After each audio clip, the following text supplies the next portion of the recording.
Hello, technology lovers. Today your detective examined the differences between iPhone 15 and 14 for you. What are the innovations in iPhone 15? Is it worth getting? Let's move on to our video. iPhone 15 models were officially introduced at Apple's event on Tuesday. Apple introduced 4 new models: iPhone 15, 15 Plus, 15 Pro, and 15 Pro Max. While the iPhone 14 was an excellent phone overall, it didn't offer much in terms of upgrades over the previous generation. But Apple's new base model, the 15, will try to make up for that with improvements in some key areas. Most exciting of all is the new 48MP main camera, which means much better image quality when taking both photos and videos. Other improvements include faster RAM and the dynamic island feature from the Pro model coming to the base models. But does someone with an iPhone 14 need to upgrade to an iPhone 15? Let's compare both phones in detail. Design and size. Apple hasn't made any crazy design changes in a while, and the iPhone 15 is no different. The most noticeable difference you'll see between the two phones is that the base iPhone 15 ditches the notch in favor of a dynamic island design. The iPhone 14 already has a great screen. Thanks to the OLED panel, contrast levels are excellent and color calibration is one of the best among smartphones. This means you get accurate colors throughout the entire content. iPhone 15 offers twice the brightness of iPhone 14 with a higher 1600 nits peak HDR brightness and 2000 nits peak outdoor brightness.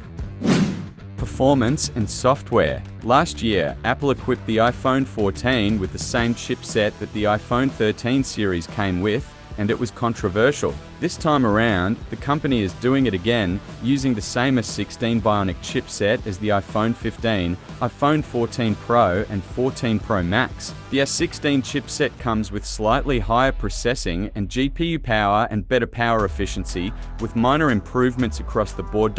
In terms of software, there's also all the additional UI functions and features that come with Dynamic Island that aren't available on iPhone 14. The iPhone 14 will receive the iOS 17 update, which comes pre-installed on the iPhone 15 series. iOS 17 will be a more advanced version of iOS 16 with various new features and even some new apps.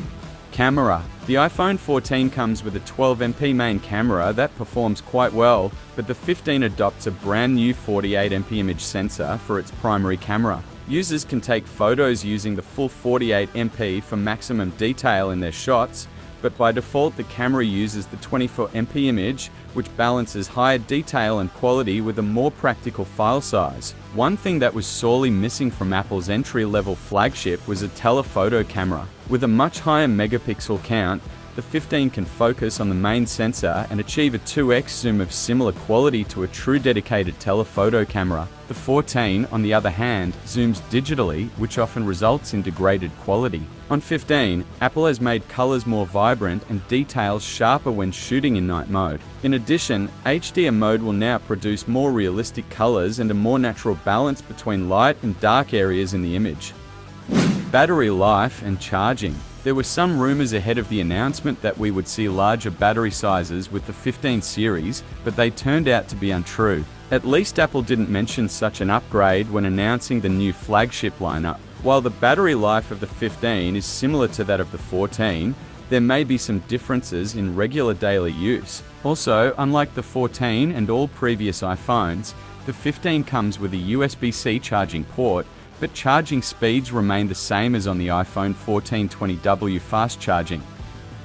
Conclusion. So should you get yourself an 15 or an 14? We can't give a definitive answer to this question until the 15 models go on sale and we've done the necessary testing. Whether the new main camera is as good as rumored and what USB-C brings will become clear after the launch of the iPhone 15.